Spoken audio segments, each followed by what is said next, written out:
So Tucker Carlson has gone to Argentina, where a libertarian candidate against the central bank is currently leading in the polls. And he's going to demonstrate for you very briefly the massive wads of cash that you need in an inflationary environment where everything that you saved becomes worthless incredibly quickly, where all of your hard work goes to die. Here is Tucker's 10-minute clip, and I'll be back to discuss. For politicians, money is power. They always crave more. But because they don't actually produce anything, they've got limited ways to get it. They can hike taxes on the population and collect the cash at gunpoint. That's the most straightforward way.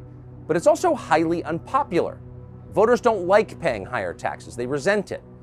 So over time, most politicians in most places decide it's a lot easier to devalue the currency. You keep the tax rate pretty much the same, you just print more money. At first, most people don't even notice that it's happening. The money seems free. This is how the US government just paid for the COVID checks and the war in Ukraine and pretty much everything else that Washington has done for the past couple of decades. Just churn out more dollars. You can see why it's a popular strategy. But what happens if you keep doing it year after year? We really ought to know. So to find out, we flew to Argentina, a country of 45 million people on the Atlantic coast of South America. 100 years ago, Argentina was one of the richest places in the world. It had everything: abundant natural resources, vast open spaces, a well-educated, capable European population. Its capital, Buenos Aires, once looked like Paris, but probably richer. You can still see remnants of that time as you walk around the city today, but the buildings are ratty now and marred by graffiti.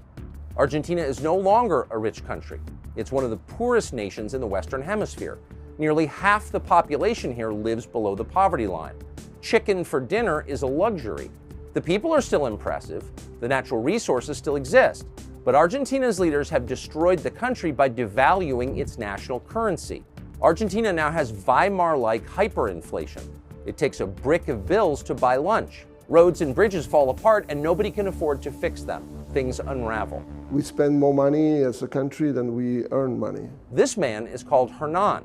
He's been trying to run a restaurant in one of the richest neighborhoods in Buenos Aires. It's really very hard to work in Argentina, to live in Argentina. We are tired. I think that's one of the main feelings of the people. No? People are tired of all of the politicians saying the same things a couple of years and nobody does nothing good. Over the course of the average month, the Argentine peso loses 10% of its value. In other words, everybody gets 10% poorer every month of the year.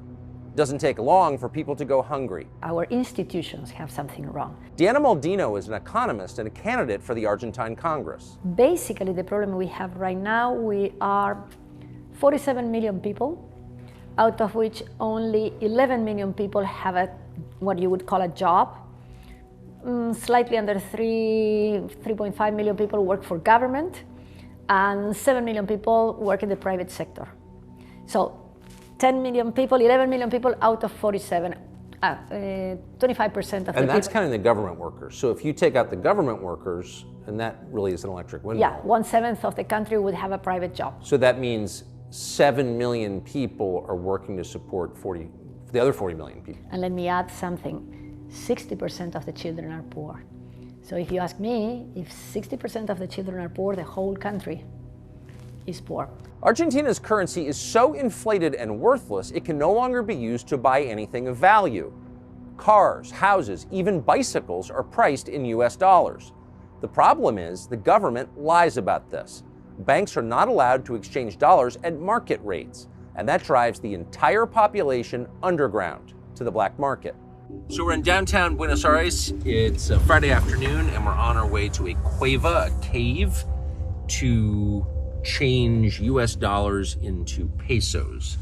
Now, the caves are the only place in the country that gives the actual exchange rate. The government lies about what its currency is worth and gives about half its value to people in exchange for dollars. So this is kind of the last outpost of economic honesty in the country, and of course the government is trying to shut them down. So we're going to see if we can exchange $100 US for Argentine pesos. Hola! He's my friend Tucker. Oh, Margo. hola. Is there security here? Yes. This is so cool. Well, we're on the top floor of a building, unmarked. We just got buzzed in after waiting outside for a while, and trying to change a $100 bill. Okay. How many money do you expect are you going to receive? I don't know. More or less. Guess. Enough to keep my door from closing, a doorstop. Well, now I feel rich. This is like Mad Max of caves. Don't seem like that? That is, so how much is that worth? Thank you. Well, thank you. Amazing. How do you carry all this? Hold on. In a bag. In a bag. You know, it's obviously amusing, but it's also sad. Imagine if that was your country, this was your national currency, and it was like, it had the value of home insulation, you know? And this was your work product. This is what you spent all day working for, and this is what you hope to feed your family with and send your kids to school and buy clothes. I mean, and it had been rendered worthless by greedy, dishonest pigs running your government and lecturing you about transgenderism, but in the end you were left impoverished and they were left rich. I mean, that's theft. It wasn't some sort of, savage situation in there. It looked like a bank almost, though it's illegal, and it was, had a kind of sotto voce vibe. It was very orderly. But imagine if your life entailed going 4 times to a, quote, cave just to get the actual exchange rate on your money that you made by working.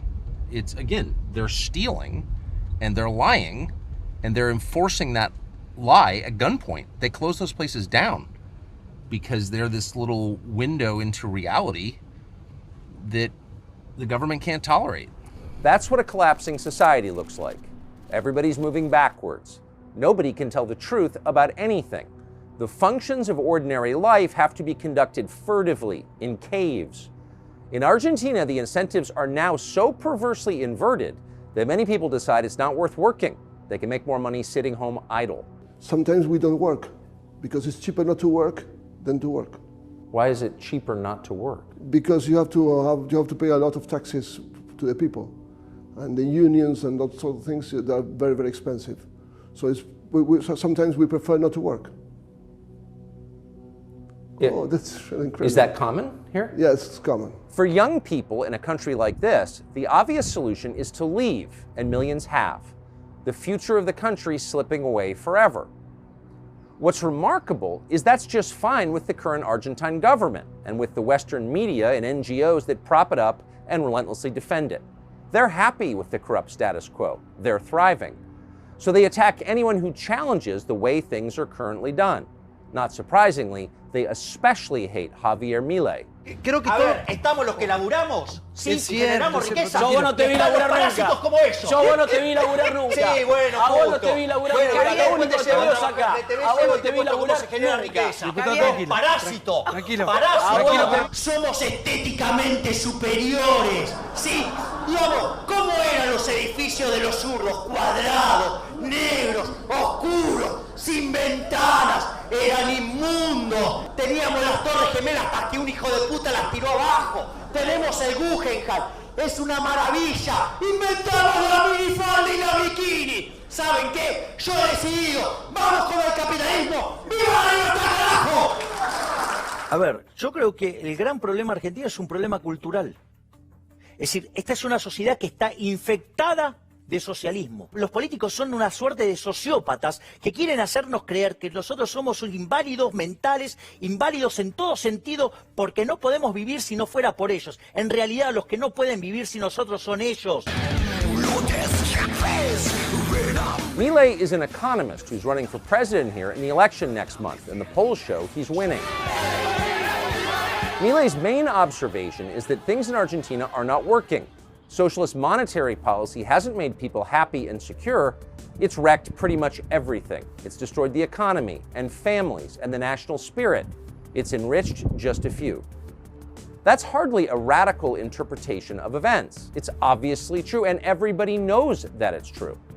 But for daring to notice it, the stooges at Jeff Bezos' Washington Post and many other Western media outlets have denounced Javier Milei with rising hysteria as some kind of crypto-Nazi. Thankfully for Milei, the working-class young people who support him don't read the Washington Post. We sat down with Javier Milei for a long and interesting conversation which will air here tomorrow in this space. Keep in mind as you watch it that it's not just about Argentina. It's about you and your future too. I really like Tucker Carlson and the fact that he's exposing what is taking place around the world, where people begin to revolt because you've turned up the temperature of inflation too high. And before, they didn't have options. And what Tucker has demonstrated here is the need for an asset, a money, that cannot be debased, that they can't inflate and print more of, because as he stated, it is silent theft. The government can't take more from you in taxes without you realizing, so they just print the money, they wipe away their debts, because I'm still paying back the same nominal amount, so the US government technically hasn't defaulted on what they owe, but they're paying you back in a